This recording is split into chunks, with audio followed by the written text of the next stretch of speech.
belum pernah sesaat pun dalam hidup kita ini nikmat Allah pernah berhenti. Sejak kita bangun tidur sampai kita tidur kembali, bahkan tidur itu sendiri seluruhnya merupakan nikmat dari Allah. Terhadap nikmat yang sedemikian banyak itu, yang jikalau kita akan mencoba menghitungnya, sungguh kita tidak akan pernah sanggup menghitungnya. Allah cuma minta satu: syukuri nikmat itu. La in syakartum la azidannakum wa la in kafartum inna azabi lasyadid. Kalau kamu bersyukur, aku tambah nikmatku kepadamu. Kalau kamu ingkar, tidak pandai bersyukur, awas loh, azabku itu pedih. Jadi kalau kita mau ambil mafhum dari ayat ini, nikmat bisa berubah menjadi azab kalau kita tidak pandai mensyukurinya. Nikmat bisa berubah menjadi azab kalau kita tidak pandai mensyukurinya. Nikmat apapun itu. Sehingga boleh jadi orang kaya bisa saja masuk surga karena hartanya, dan orang kaya pun tidak jarang yang masuk neraka juga karena hartanya. Syukur apa tidak syukur? Pejabat bisa saja masuk surga karena jabatannya. Pejabat pun tidak jarang masuk neraka juga karena jabatannya. Syukur apa tidak syukur? Orang berilmu, orang alim sekalipun bisa masuk surga karena ilmunya. Pun orang alim bisa masuk neraka lebih dulu dari penyembah berhala juga karena ilmunya. Syukur apa tidak syukur? Nah, kita zon politikan, makhluk sosial yang tidak mungkin hidup sendiri. Kita bermasyarakat, kita perlu orang lain.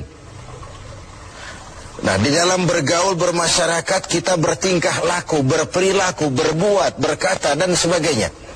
Apapun perilaku kita di masyarakat pasti punya dampak bagi orang lain, bagi masyarakat sekitar kita, mungkin juga bagi lingkungan di mana kita hidup, di lingkungan di mana kita tinggal. Nah, dampak inilah yang sering kita tidak perhatikan, bahwa pada dasarnya tidak ada kebebasan mutlak.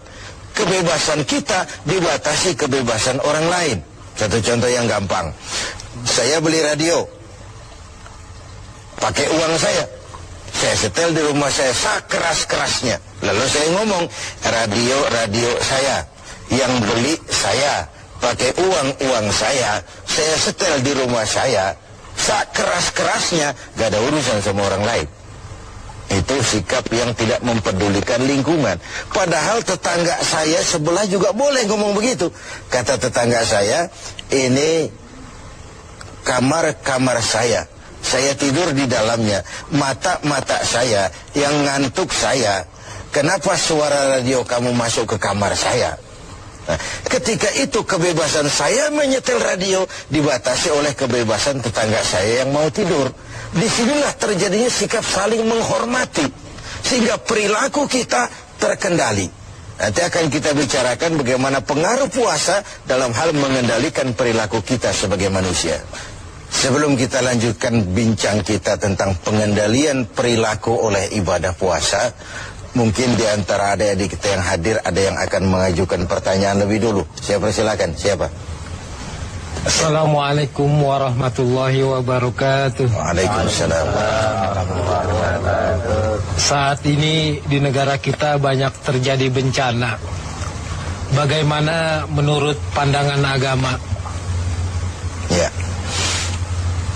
sesuatu yang aktual, tetapi mungkin nanti dari pembicaraan ini akan runtun mengarah kepada jawaban atas pertanyaan tadi, karena saya lihat ada sinkron ya, ada kesinambungan. Begini, tadi di awal pembicaraan kita membicarakan ayat, kalau kamu bersyukur aku tambah nikmatku kepadamu. Kalau kamu ingkar, awas azabku itu pedih. Nah, kita bangsa Indonesia ini oleh Allah dikaruniai sebuah negara yang istilah Al-Quran itu baldatun thayyibah. Sebuah negeri yang begini subur. Buminya, di atas perut bumi kita segala pohon hidup. Di bawah perut bumi kita ada gas, ada minyak, ada batu bara. Laut kita yang merupakan 2/3 negeri ini, pasir lautnya saja bisa dijual menimbun Singapura sana.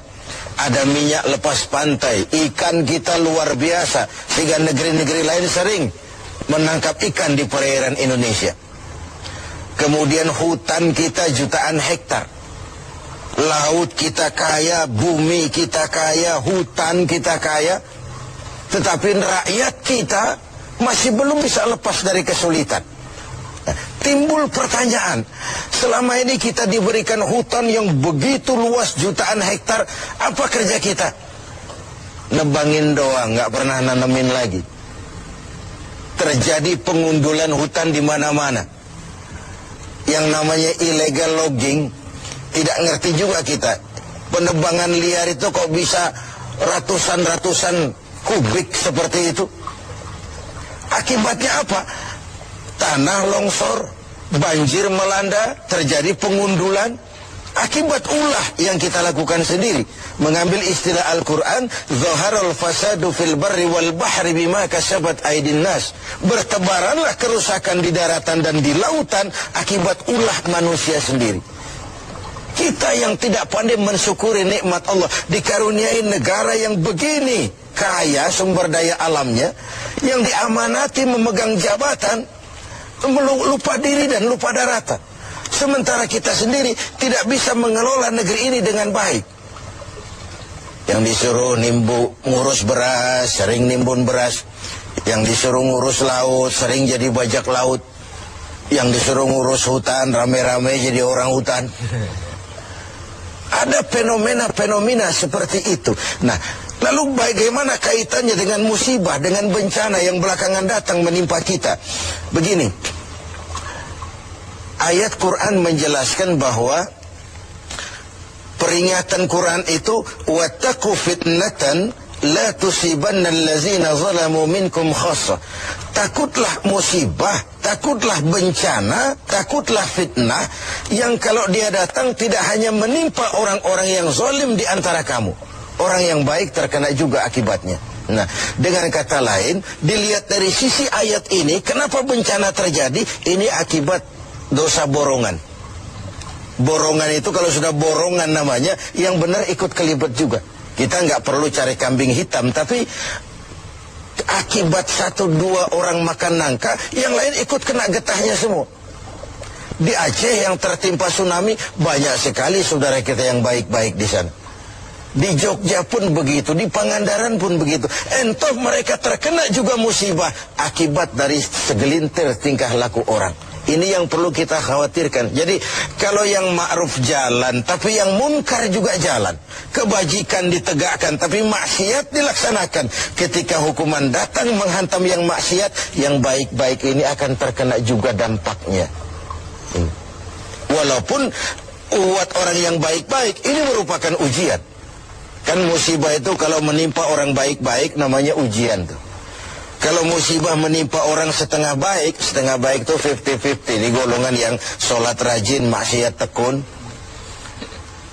Sedekah mau tapi korupsinya lebih gede dari sedekahnya. Cuma lipstik aja ngumpetin korupsinya, dia sedekah. Kemudian yang model seperti ini kalau terkena musibah, itu teguran namanya, bukan ujian. Sebaliknya kalau orang jahat terkena musibah, itu persekot itu, DP. Nah, ini merupakan harus jadi renungan buat kita semua tanpa sekali lagi perlu mencari kambing hitam. Mari sama-sama kita melakukan introspeksi. Berangkat dari ayat yang kita bicarakan sejak awal tadi, nikmat bisa berubah menjadi azab kalau kita tidak pandai mensyukurinya. Nah, ada hadis kursi, Balah menjelaskan, terkadang melihat ulah manusia, aku ini kepengen turunkan azab saja, kata Allah. Tetapi ketika aku melihat orang-orang tua yang sujud di keheningan malam, bayi-bayi yang tanpa dosa masih menyusu, dan binatang ternak melata mencari makan, murkaku pun surut, azab aku tarik kembali. Kalau kita renungkan hadis ini, masih ada yang meredam murka Allah, menjaga keseimbangan. Orang-orang tua yang di keheningan malam sujud